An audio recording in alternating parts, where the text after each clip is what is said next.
கேள்வி பார்வையாளர் வணக்கம். இந்த நேர்காணலில் நாம் சந்திக்க இருக்கும் சிறப்பு விருந்தினர் உச்சநீதிமன்ற வழக்கறிஞர் கேசவ் சார். வணக்கம். வணக்கம். வணக்கம். தமிழக வெற்றி கழகத்தினுடைய அந்த கேம்பெயின் தற்போது மீண்டும் துவங்கி இருக்கிறது.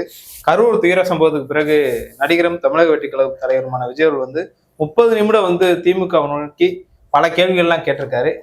எப்படி பாக்குறீங்க இந்த ஈரோடு மீட்டிங்? ஈரோடு மீட்டிங்கை நான் ஒரு நகைச்சுவையாகவும் கேவலமாகவும் அசிங்கமாகவும் தான் நான் பாக்குறேன். ஆரம்பத்துல இப்படிதான் பேச முடியும். விஜயை பொறுத்தவரை நம்ம எப்படி மரியாதையா பேச முடியும்? ஏங்க, மைக்கு கொடுக்குறாங்க, கூட்டத்தை கூட்டுறாங்க, அந்த என்னது இலவு வேணும், அது இலவு வேணும். அது என்னை பொறுத்தவரை அது 40 உயிரை காவு வாங்கின ஒரு வேன். அது அந்த இலவு வண்டியை கொண்டு வந்து வைக்கிறாங்க. அடுத்து இப்போ என்ன சொல்றதுன்னா செங்கோட்டையன் செங்கோலை கொடுக்குறாரு. விஜய் திருட்டுத்தனத்தை பத்தி ஊழலை பத்தி அந்த கூட்டத்தில் பேசவே கூடாது. ஏன்? என்ன, செங்கோட்டையன் தானே ஊழலுடைய வடிவம், திருட்டுத்தனத்துடைய வடிவம். செங்கோட்டையன் தானே ஃப்ராடு, அரசியல் பிழைப்புவாதி, அரசியல் மோசக்காரன், சதிகாரன், நாசகாரன். இவ்வளவா? அந்த நபரை வச்சுக்கிட்டு எப்படி விஜய் பேசலாம் தூய்மையான அரசியல் அப்படின்னு சொல்லலாம்? என்னன்னா, விஜய்க்கு பேசவே தெரியலைங்க. முதல்ல என்ன, ஒன்று டெலபிராம்டர் பார்த்து பேசுங்க, இல்லைன்னா உங்களுக்கு ஏதாவது துண்டு சீட்டு எழுதி கொடுத்தாங்கன்னா என்ன அதை பார்த்து ஒழுங்கா பேசுங்க. சும்மா சவுண்டை கொடுக்கக்கூடாது. விஜய்க்கு மரியாதை கிடையாது. இனிமேல் நான் ஒரு லிமிட் தான் மரியாதை, யாரா இருந்தாலும். இனிமேல் மரியாதை விஜய் கிடையாது. ஏன்னு கேளுங்களேன், ரொம்ப அநாகரிகமான பேச்சு, ரொம்ப ஆணவ அகந்தையிலான பேச்சு தான். எல்லாம் மீறி பேசுறது. கத்துற நீ அவ்வளவு பெரிய அப்பாட்டக்கரா? நீ கோபனவே நான் கேட்கிறேன், நீ அவ்வளவு பெரிய அப்பாட்டக்கரான்னு நான் கேட்கிறேன். நீ திரைப்படத்துல நடிகை, திரையில ஓகே ரைட், நீ ஹீரோ. நிஜ வாழ்க்கையில, அன்றாட மனித வாழ்க்கையில நீ சாதாரண நடிகன் தான், கூத்தாடிதான் நீ. அதுவே ஓயாம சொல்லாத. அப்படி கிடையாது, அப்படிதான் சொல்லணும். அப்படிதான் சொல்லணும். ஏன்னு கேளுங்க தோழர், நீங்க சீரியஸ்னஸ் புரிஞ்சுக்கோங்க. ஏன் நான் அப்படி சொல்றேன்னா, இந்த நபர் தன்னை ஒரு பெரிய கடவுளுக்கு நிகரான நபர் மாதிரியும், இந்த நபர் என்னமோ உலகத்துல இந்த ஆள் தான் பெரிய இது மாதிரியும், இந்த ஆள் என்ன சொல்றதுன்னா இந்த ஆள் மீறிஞ்சுனா எதுவுமே கிடையாது, தமிழக மக்களை பாதுகாக்க இயேசு கிறிஸ்து மாதிரியும், ரட்சகர், இவர் தான் ரட்சகர் தமிழ்நாட்டு மக்களுக்கு, தமிழ்நாடு மண்ணை இவர் நம்பிதான் உட்கார்ந்துருக்க மாதிரியும், தமிழ்நாட்டு மக்களை இவர் நம்பிதான் உட்கார்ந்துருக்க மாதிரியும், இவருக்குள்ள அந்த ஒரு மேட்டிமை தனம் இருக்கு பாத்தீங்களா? மேட்டிமை, அந்த குணம்னு சொல்லுவாங்க. அந்த ஒரு தாம் தான் அப்படின்ற அந்த இதுல இருப்பாங்க, உச்சத்துல இருப்பாங்க. இல்ல, அந்த குணத்தின் வெளிப்பாடுதான் அந்த ஆணவம், அகந்தையான பேச்சு, திமிர்த்தனமான பேச்சு. நான் என்ன கேட்கிறேன், விஜய்க்கு தைரியம் இருந்தா சவால் விடுறேன். விஜய்க்கு தாவேகா கட்சிக்காரன் இந்த வீடியோ எடுத்துக்கோ, போட்டு காமி தலைவன் விஜய்க்கு போட்டு காமி, உன் கட்சி நிர்வாகிகள் போட்டு காமி. தாவேகா நிர்வாகிகள், நான் ஆதவர்ஜனாட்டின்னு சொல்றேன், புசியாந்திரின்னு சொல்றேன், நிர்மல்குமார், அருண்ராஜ், 50 பேர், ராஜ்மோகன் எல்லாருக்கும் சொல்றேன், செங்கோட்டைன்னு சொல்றேன், புசியானந்துன்னு சொல்றேன், ஆதவர்ஜனா விட்டீங்க, ஆதவர்ஜனா தான் எல்லா திருட்டு பேர்லையும் சொல்றேன். நீங்க தயவு செய்து விஜய்க்கு இந்த வீடியோ போட்டு காமி. விஜய்க்கு நான் விடுற சவால் என்ன தெரியுமா? நீ திமுக எதிர்த்து பேசுறல, முதலமைச்சர் மு.க. ஸ்டாலின் குடும்பத்தை எதிர்த்து பேசுறல, துணை முதலமைச்சர் உதயநிதி ஸ்டாலின் எதிர்த்து நீ பேசுறல, நீ தைரியமான ஆளா இருந்தா நீ பாஜக, RSS, மோடி, அமித்ஷா, சங்கி, பார்ப்பன கும்பல், பார்ப்பனிய கும்பலை பத்தி நீ பேசு, ஆரிய கும்பலை பத்தி நீ பேசு, ஆரிய மாடலை பத்தி நீ பேசு. திராவிட மாடலை திட்டுறல, எல்லா நேரமும் வேட்ட நாய் மாதிரி குலைக்கிறல திராவிட மாடலை பார்த்து. நீ தைரியமானவனா இருந்தா நான் கேட்கிறேன் விஜய், நான் சொல்றேன், நீ ஆரிய மாடல் நீ திட்டு. நீ ஏன் திட்ட மாட்ற? ஆரிய மாடல்லாம் ஏன் பம்புறே நான் கேட்கிறேன். ஏன் பயப்படுற அவங்களை பத்தி பேச? அமித்ஷா, மோடியை பத்தி ஏன் பேச மாட்ற? ஒன்றிய பாஜக, RSS அரசுன்ற வார்த்தை வருது அந்த நபர் வாயில இருந்து. நீங்க சொல்லுங்க தோழர், நீங்க இன்னைக்கு தமிழ்நாட்டை வஞ்சிக்கிறது யாரு? நிதி கொடுக்கறது இல்ல, தமிழ்நாட்டுக்கு எந்த திட்டங்களும் கொடுக்கறது இல்ல, எல்லா திட்டங்களையும் தடை பண்ணது. மெட்ரோக்கு பணம் கொடுக்கறது இல்ல, எய்ம்ஸ்க்கு பணம் கொடுக்கறது இல்ல, பிரிட்ஜ் கட்ட பணம் கொடுக்கறது இல்ல, எந்த உள்கட்டமைப்பு வசதிகளும் பணம் கொடுக்கறது கிடையாது. தமிழ்நாட்டுக்கு என்ன செய்யறாங்க? எவ்வளவு துரோகம் செய்யறாங்க தமிழ்நாட்டுக்கு? கல்விக்கு நிதி தர மாட்டேன், GST பாக்கியை தர மாட்டேன், சொல்லிக்கிட்டே நான் போவேன். துரோகம் பாஜக, RSS தமிழ்நாட்டுக்கு செய்யக்கூடிய துரோக பட்டியல் என்பது மிக நீளமானது. எதையாவது ஒன்னு எடுத்து விஜய் பேசுறாரா? இன்னைக்கு யாருங்க தமிழ்நாட்டுக்கு பிரச்சனை? திமுக தமிழ்நாட்டுக்கு பிரச்சனையாங்க? சொல்லுங்க, நீங்க சொல்லுங்க. திமுக தமிழ்நாட்டுக்கு பிரச்சனையா? திராவிட மாடல் பிரச்சனையா? நீங்க திமுக திராவிட மாடல் தமிழ்நாட்டை பாதுகாக்குது.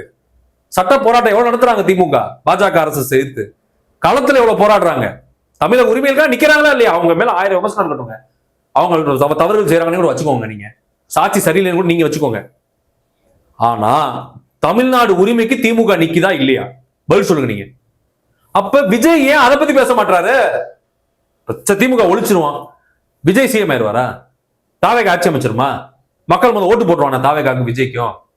என்ன நான் கேட்கிறேன், இப்ப உங்களை திமுகவை அகற்றிடுவோம், அடுத்து பாஜக, RSS வரணுமா தமிழ்நாட்டுக்கு?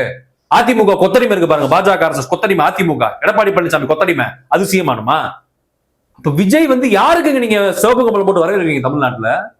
விஜய் வந்து பாஜக, RSS, மோடி, அமித்ஷா, பார்ப்பனிய கும்பலை பத்தி ஒரு வார்த்தை இதுவரைக்கும் பேசுறது கிடையாது. எந்த பொதுக்கூட்டத்திலுமே பேசுறது கிடையாது. அவங்களோட கையால அப்புறம் ஆமா, பி டீம் தான் நான் சொல்லிட்டு இருக்கேன். தாவேகா கட்சி ஆரம்பிச்சது விஜய் அரசியலுக்கு வந்ததுமே பாஜக, RSS ஓட ஃபண்டிங், மயிலாப்பூர் துக்ளக் குருமூர்த்தி ஐயருடைய ஃபண்டிங், அமித்ஷா, மோடி ஃபண்டிங் தான். விஜய் வந்து விஜய்க்கு கட்சி நடத்த பணம் கொடுத்தது பாஜக, RSS, மோடி, அமித்ஷா. அது எந்த மாற்றுக்கிறதும் கிடையாது. விஜய் வந்து பாஜக, RSS உடைய வேட்டை நாய், மோடி, அமித்ஷாவுடைய வேட்டை நாய், கைக்கூலி விஜய். நீ தைரியமான ஆளா இருந்தா விஜய், நான் சவால் விட்டு கூப்பிடுறேன், நீ தைரியமான ஆளா இருந்தா பாஜக, RSS, மோடி, அமித்ஷா நீ பேச ஒரு வார்த்தை பார்ப்போம். உன்னால பேச முடியாது. இல்ல, அவர் இன்னைக்கு அதை சொல்றாரு. எனக்கு வந்து திமுக தான் எதிரி, மத்த யாருமே கிடையாது. அதிமுக உட்பட எல்லா கட்சியும் சொல்லிட்டாருல. திமுக எதிரி தான் உனக்கு. பால்டப்பா விஜய், ஜோசப் விஜய், திமுக உனக்கு எதிரி தான், நான் இல்லைன்னு சொல்லல. பாஜக, RSS, மோடி, அமித்ஷா எடுத்து பேசு, அவங்களும் எதிரியா பாரு, ஏன் பார்க்க மாட்ட? முதல்ல நீங்க நல்லா புரிஞ்சுக்கோங்க, அரசியல் எதிரி கொள்கை எதிரி அப்படின்ற. கொள்கை என்பது முரண்பட்டாலே அரசியல் எதிரி முரண்பட்டுரும். பாஜக, RSS கொள்கை தாங்க நீங்க தமிழ்நாட்டுக்கு பிரச்சனை. திமுக கொள்கை எங்க தமிழ்நாட்டுக்கு பிரச்சனை? திராவிட கொள்கை தமிழ்நாட்டுக்கு பிரச்சனையா? அதுதான் தமிழ்நாட்டை வாழ வச்சுக்கிட்டு இருக்கு. திராவிட கொள்கை, தந்தை பெரியாருடைய கொள்கை, அம்பேத்கருடைய கொள்கை, மார்க்சுடைய கொள்கை தான் தமிழ்நாட்டை வாழ வச்சுக்கிட்டு இருக்கு.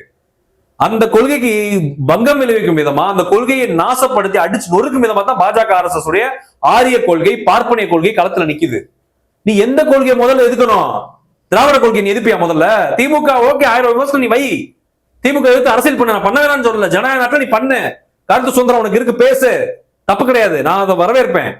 ஆனா நீ திமுக மட்டுமே நீ வந்து வேட்டை நாய் மாதிரி குலைக்கிற பாரு, எலும்பு துண்டை வாங்கிட்டு நாய் மாதிரி நீ இப்படிதான் நான் பேசுவேன். நானு விஜய்க்கு மரியாதை கிடையாது நீ மேல, என்னை பொறுத்தவரை. விஜய் முழுக்க முழுக்க பச்சை துரோகிங்க தமிழ்நாட்டுக்கு.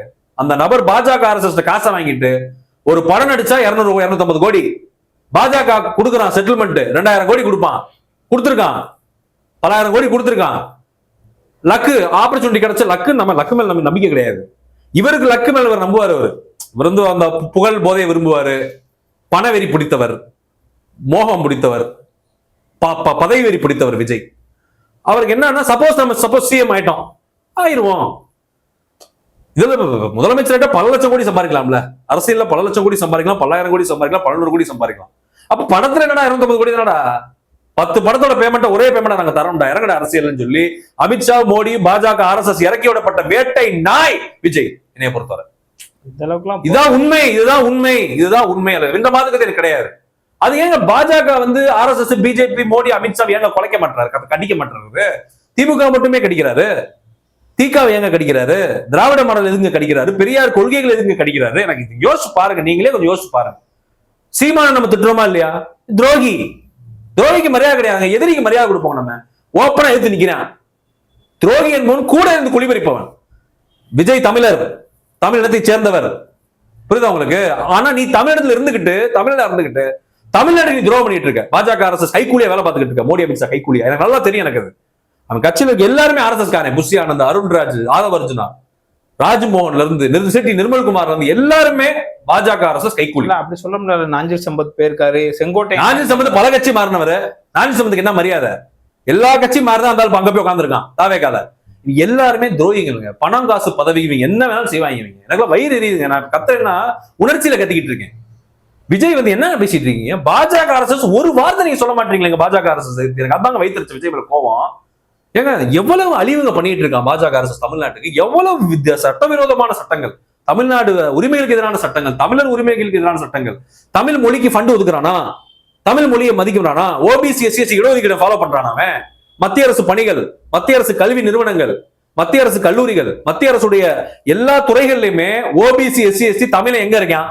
சொல்லுங்க விஜய் பதில். சொல்லுங்க விஜய் பதில். முதல்ல எங்க இருக்கான் தமிழ ஒருத்தர் இருக்கான்? நீங்க சொல்லுங்க. நீங்க உச்சநீதிமன்ற நீதிபதி, உயர்நீதிமன்ற நீதிபதி, மத்திய அரசு பணிகள், IAS, IPS, IFS, IRS, மத்திய குடிமை பணிகள், மத்திய ராணுவம், இந்திய ராணுவம், எங்கேயாவது தமிழ் இருக்கான உயர் பொறுப்புல? தமிழ உயர் பதவியில் இருக்கானா? தமிழ்நாடை சேர்ந்த OBC, SC, ST தமிழ மத்திய அரசுல நான் சொன்ன லிஸ்ட் போட்டதுல எங்க இருக்கான்? பேர் கூட தமிழ்ல வைக்க மாட்டாங்க. அதைத்தான் நான் சொல்றேன். அவ்வளவு உனக்கு வஞ்சகம் பண்றான், உன் நாட்டை நாசமாக்குறான். சங்கிப்பே கேட்க மாட்டான், பாப்பான் கேட்க மாட்டான், சூத்திரன் கேட்க மாட்டான். OBC, SC, ST, பாஜக, RSS பாப்பானுக்கு அடிமையா இருக்கக்கூடிய சூத்திரன் அதை பத்தி கேட்க மாட்டேன். நாங்க சங்கி, நாங்க வந்து மோடி, அமித்ஷா தான் எங்களுக்கு அப்படின்னு வாங்க. RSS, பிஜேபின்னு வாங்க அவங்க, டேடின்னு வாங்க அவங்க. அதிமுக கொத்தடிமை கேட்க மாட்டான். சைமன் செபஸ்டியன் சீமான் நாம் தமிழர் கட்சி தம்பி, பாஜக பி டீம், அவனும் கேட்க மாட்டான். எவனுமே கேட்க மாட்டான். திமுக தான் கேட்குது, உரிமைகளுக்கு போய் போராடுது. இப்ப நாங்க திமுக ஆதரிக்காம திராவிட மாடல் ஆதரிக்காம உன்னைய ஆதரிப்போம். நீ அதை பத்தி பேசினா உன்னைய கூட நாங்க கன்சல்ட் பண்ணோம். Right, Vijay is doing right politics. Okay, Vijay is doing correct politics. He strengthening Tamil Nadu. தமிழ்நாட்டை அவர் வந்து வலிமைப்படுத்துகிறார். தமிழர் உரிமைக்காக போராடுகிறார், தமிழர்களுக்காக போராடுகிறார், தமிழ்நாட்டு மண்ணுக்காக போராடுகிறார். நாங்க விஜய் மதிப்போம். நீ வந்து இவங்க பண்றத நீ பண்ணிட்டு இருக்க. நீ திமுகவே குத்துறல. திமுக தானே தமிழ்நாட்டை பாதுகாத்துக்கிட்டு இருக்கு. அந்த அறிவு உனக்கு இல்லையா? நீ முதல்ல நீ நடிகன் ஆயிருக்க. நீ பல லட்சம் கோடி சம்பாரிச்சிருக்க. நீ பல்லாயிரம் கோடி சம்பாரிச்சிருக்க. இந்த ஏழை எளிய ஒடுக்கப்பட்ட தாழ்த்தப்பட்ட பிற்படுத்தப்பட்ட நலிந்த விளிம்புநிலை சாமானிய மக்கள் காசை உறிஞ்சிதான் நீ கோடீஸ்வரன் ஆயிருக்க. அந்த நன்றியை மறந்துடாத விஜய், தயவுசெய்து நீ நன்றியை மறந்துடாத. நீ அப்படிதான் நீ வந்திருக்க இந்த அளவுக்கு. புரியுதா உங்களுக்கு? நீ உத்தரப்பிரதேச நடிகன் தான் வர முடியுமா? சூத்திரனை உட்கார வச்சிருப்பாங்க உன்னைய. பிராமணன் தான் வர முடியுமா? நடிகன் விஜயால அந்த அளவுக்கு வர முடியுமா? 200 கோடி வீடு கட்ட முடியுமா உத்தரப்பிரதேசல? உனக்கு கட்ட விட்டுருவாங்க. முதல்ல பாப்பா வீடு தான் பூசி இருக்கும், சூத்திரன் வீடு பூசக்கூடாது. சூத்திரன் குடிசையில தான் இருக்கணும். சூத்திரன் படிக்க கூடாது, சூத்திரன் நடிக்க கூடாது, சூத்திரன் சம்பாதிக்க கூடாது, சூத்திரன் வாழக்கூடாதுன்னு நினைக்கிறவன் தான் பார்ப்பனியம். RSS பாஜக. சூத்திரன் யாரு? ஓபிசி SC ST 50 பேருமே சூத்திரன் தான் பாப்பான பொறுத்தவரை. விஜய் அங்க வந்து வந்திருப்பீங்களா? நீங்க ஒரு கிறிஸ்டியன், விட்டுருவானா? உங்களை வளர விட்டுருவானா? முஸ்லீம் விட்டுருவானா? ஹிந்து மதம் விட்டுருவானா? பார்ப்பனர் இல்லாத ஹிந்து வளர விட்டுருவானா? அப்ப உனக்கு தமிழ்நாடு போட்ட பிச்சையா நடிப்புன்றது? நீ நடிகன் ஆனது காரணமே தமிழ்நாடு போட்ட பிச்சை, தந்தை பெரியார் போட்ட பிச்சை, திராவிட மாடல் போட்ட பிச்சை, திமுக திராவிட இயக்கங்கள் போட்ட பிச்சை தான் நீ வளர்ந்தது. அந்த நன்றியை தயவுசெய்து மறக்காத. இன்னைக்கு தமிழக ஏழை எளிய மக்கள் தானே, பிற்படுத்தப்பட்ட பட்டியல் சமூக சாதி இளைஞர்கள் தானே விஜய்க்கு படத்துக்கு டிக்கெட் எடுத்தான். அதான் நீ வளர்ந்துருக்கிற. அந்த நன்றி உனக்கு கொஞ்சமா இருக்குதா? அப்படி துரோகம் பண்ணி தமிழ்நாட்டுக்கு, அதான் பச்சை துரோகி நான் சொல்றேன். நீ விஜய், நீ தைரியமான ஆளா இருந்தா நீ 2026 சட்டமன்ற தேர்தலுக்கு உன்னை வச்சு செய்யறோம். திமுக உன்னை வீழ்த்தும், உன்னை தோற்கடிக்கும், நீ படுதோல்வி அடைவ. இதுல முக்கியமா இந்த செங்கோட்டையன் அவங்களுடைய இந்த லாபி எப்படி பார்க்கலாம் கரூருக்கு பிறகு? செங்கோட்டையெல்லாம் ஒரு வேற, தயவுசெய்து வந்து வாய கலராதி. செங்கோட்டையன் ஒரு ஆளே கிடையாது என்னை பொறுத்தவரை. பச்சை துரோகி செங்கோட்டையன். ஜெயலலிதாவுக்கு துரோகம், சசிகலாவுக்கு துரோகம், நடராஜனுக்கு துரோகம், மன்னார்குடி குடும்பத்துக்கு துரோகம், போயஸ் கார்டனுக்கு துரோகம், எல்லாருக்குமே செங்கோட்டையன் பண்ணது துரோகம். எடப்பாடிக்கு துரோகம், தினகரனுக்கு துரோகம், OPSக்கு துரோகம். செங்கோட்டையனுக்கு பணம், பதவி, அதிகாரம் வேணும். அதுக்காக அந்த யாருமே வேணாலும் குதிரை சவாரி பண்ணுவான். செங்கோட்டையன் மனுஷனே கிடையாது என்னை பொறுத்தவரை. செங்கோட்டையன் அரசியல் தலைவரை பார்க்காதீங்க முதல்ல. ஏன்னா அந்த நபர் வந்து விஜயை பயன்படுத்துறான், அவ்வளவுதான். புரியுது உங்களுக்கு? செங்கோட்டையன் வந்து பெரிய அரசியல் அப்படியே வந்து பெரிய ராஜதந்திரி புட்டிங்கன்னா ஒண்ணும் கிடையாது. செங்கோட்டையன் வீழ்த்தப்படுவார் கோபிச்செட்டிப்பாளையத்தில், எழுதி வச்சுக்கோங்க. விஜயும் வீழ்த்தப்படுவார் தமிழகத்தில். ஏன்னா தோழர், எதிரிகளை நம்ம வந்து எதிர்கொள்றோம் களத்துல. அவன் எதிரியும் டிக்ளேர் பண்றேன், எதிரிடா வாடா மோதி பாப்போம் அப்படின்றான்.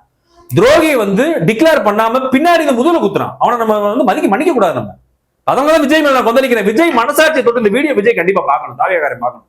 தாவேகா கட்சிக்காரன் ஷேர் பண்ணணும் முதல்ல உங்க கட்சி நிர்வாகிகளுக்கு. உனக்கு உன் மனசாட்சிக்கு தெரியும் இல்லையா நீ எவ்வளவு துரோகத்தை தமிழ்நாட்டுக்கு பண்றேன்றது? அந்த மனசாட்சி உன்னை கொள்ளுமையா என்னை பொறுத்தவரை. ஏன்னா தோழர், இந்த நபர் வந்து திமுக திமுக திமுக, விடிஞ்சா திமுக, படுத்தா திமுக, பாத்ரூம் போனா திமுக, குளிச்சா திமுக, சாப்பிட்டா திமுக. இந்த நபருக்கு முழுக்க முழுக்க திராவிட எதிர்ப்பு, திராவிட மாடல் எதிர்ப்பு, திராவிட கொள்கை எதிர்ப்பு, திமுக எதிர்ப்பு. நீ தந்தை பெரியாரை பத்தி தயவுசெய்து நீ பேசாத என்னை பொறுத்தவரை. இல்ல, ஆளுங்கட்சியா வர துடிக்கிற ஒரு திமுக எதிர்க்காம யாரை எதிர்ப்பாரு? ஆளுங்கட்சியா வர துடிக்கிறன்னு ஆரோக்கியமான அரசியல் பண்ணியா? நீ ஆரோக்கியமான அரசியல் பண்ணு, கொள்கை அரசியல் பண்ணு, தத்துவ அரசியல் பண்ணு, மக்கள்கிட்ட போய் பேசு. பேரறிஞர் அண்ணாவையும் எம்ஜிஆரையும் தந்தை பெரியாரை பத்தி பேச உனக்கு எந்த தகுதியுமே கிடையாது என்னை பொறுத்தவரை. நீ பேசவே கூடாது முதல்ல என்னை பொறுத்தவரை. தயவுசெய்து பேசாத. இனிமேல் அண்ணா பெரியார் எம்ஜிஆரை பத்தி தயவுசெய்து பேசாத. உனக்கு தகுதி கிடையாது முதல்ல. நீ என்ன பெரிய இவனா? நீ பெரிய ஸ்டாரா? நான் கேட்கிறேன், எம்ஜிஆரோட நீ பெரியாளா? நீ சிவாஜி கணேசன் நீ பெரியாளா? நான் என்ன சொல்றேன், இந்த நபரை மாதிரி ஒரு துரோகி தமிழ் திரையுலகம் இல்லைங்க, இந்திய திரையுலகம் இல்லைங்க, உலக திரையுலகத்துல இப்படி ஒரு துரோகி நம்ம பார்த்தது கிடையாது. ஏன்னா என்ன நடிப்பு, என்ன பெர்ஃபார்மன்ஸ், புரியுதா உங்களுக்கு? என்ன நாடகம் மேடைகள்ல. திமுக திமுக திமுக. நீ கொள்ளையடிக்காம என்ன, நீ ஓச்சா சம்பாரிச்சு நான் கேட்கிறேன். ஏன் உன் படம் டிக்கெட் பிளாக்ல வித்தது கிடையாதா? சொல்லுங்க. நீங்க உன் படம் டிக்கெட் பிளாக்ல வித்தது கிடையாதா? 10 லட்சத்துக்கு 10,000க்கு. நான் என்ன கேட்கிறேன்னா, நீ மாட மாளிகையில இருக்கிற, பனையூர்ல, பட்டணம்பாக்கத்துல, நீலாங்கரையில நீ மாட மாளிகையில தங்கிட்டு இருக்கிற உன் ரசிகன் ஒருத்தனுக்கு அன்றாட காட்சி. வீடு கிடையாது, நல்ல வீடு கிடையாது, குடிசையில இருக்கான் அவன் ரசிகன். அவனை ஏமாத்தாத, அவனை திருடாத, அவனுக்கு வஞ்சிக்காத, அவனை கெடுக்காத, அவன்கிட்ட பணத்தை சுரண்டாத. புரியுதா உங்களுக்கு? விஜயோட ரசிகன் வீட போய் பாருங்க, குடிசையில இருக்கான் அவன். வேலை இல்ல, படிப்பு இல்ல, சம்பாத்தியம் இல்ல. இவன் பின்னாடி போறான், விஜய் பின்னாடி. விஜய் விட்டுட்டு ஓடி போயிருவான். கடைசியில விஜய் வந்து நிப்பானா? பல ரசிகர் செத்து போனதுக்கு இருந்தாலும் இரங்கல் தெரிவிச்சது கிடையாது. இந்த மாநாடு நடத்தினார்ல கடந்த 5-4 மாநாடு, பல ரசிகர்கள் விபத்துல செத்து போனாங்க, இரங்கல் கூட இந்த நபர் தெரிவிக்கல. அவங்க வீட்டுல கூட போய் பார்க்கல. புரியுதா உங்களுக்கு? இப்ப இன்னொன்னு சொல்றேன் கேளுங்க. கரூர்ல இறந்து போனாங்க பாருங்க 40 பேரு. இந்த ஆள் பணம் கொடுத்தானா விஜய்? பணம் கொடுக்க மாட்டான் இருந்தாலும் விஜய் பணம் கொடுக்க மாட்டான். அவன் யார் தெரியுமா கொடுத்தது? ஆதவர்ஜுன் தான் கொடுத்துருக்கான். ஆதவர்ஜுன் வந்து அவன் அரசியல் பண்ண தான் கொடுக்குறான். திருடின காசை கொடுக்குறான். இந்த 40 பேர் இறந்தது காரணம் விஜய், தாவேகா நிர்வாகிகள். நீங்க பண்ண குளறுபடியாலதான் 40 பேர் உயிரை நீங்க தான் காவு வாங்குனீங்க. பணம் யார் கொடுத்தா? இழப்பீடு. ஆதவர்ஜுன் லாட்டரி பணத்தை திருடிட்டு வந்திருக்காங்க. அந்த பணத்தை வாங்கி கொடுக்குற வெக்கமா இல்ல விஜய் உனக்கு? நான் கேட்கிறேன், உன் காசை கொடுக்க மாட்டியா? தோழர், இந்த நபர் காசே ரசிகர்கள் கொடுக்க மாட்டான் தோழர். யாராவது இறந்து போனா கூட. அப்ப என்ன நீ சம்பாரிச்ச? பல கோடி வச்சிருக்கல, நீ செலவே பண்ண மாட்டான் அந்த ஆளு. மக்களுக்கோ ரசிகர்களுக்கோ அரசியலுக்கோ விஜய் வந்து ஒரு பைசா செலவு பண்ண மாட்டாங்க. அவ்வளவு பெரிய கஞ்சா விஜய் என்னை பொறுத்தவரை.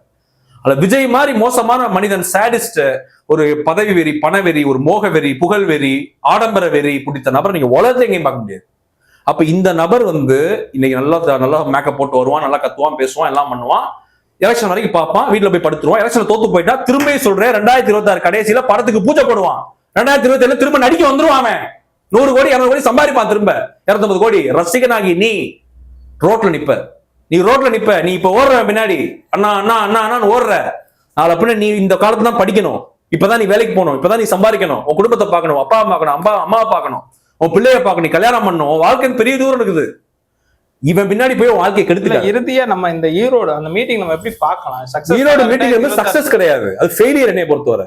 தோழர் என்ன தோழர், ஈரோடு மீட்டிங் அந்த என்ன தோழர் பேசுறான்? தூய சக்தி, நீ கெட்ட சக்தி, என்ன பேசிட்டு இருக்கிற நீ? தத்துவம் நீ பேசுறியா?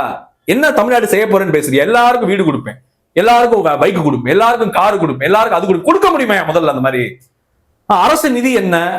அரசுடைய அந்த கட்ட விஜய்க்கு ஒரு மயிரும் தெரியாதுங்க, தக்கூறீங்க, ஜீரோங்க. அந்த படிப்பும் தெரியாது, அரசியல் நிர்வாகம் தெரியாது, தத்துவம் தெரியாது, கொள்கை தெரியாது, இந்திய அரசியல், தமிழக அரசியல், உலக அரசியல் எதுவுமே தெரியாதுங்க அந்த நபருக்கு. யோசிச்சு பாருங்க, இதெல்லாம் பொய்யான வாக்குறுதி தானங்க, அந்த மக்களை ஏமாத்தக்கூடிய ஒரு பொய்யான வாக்குறுதி.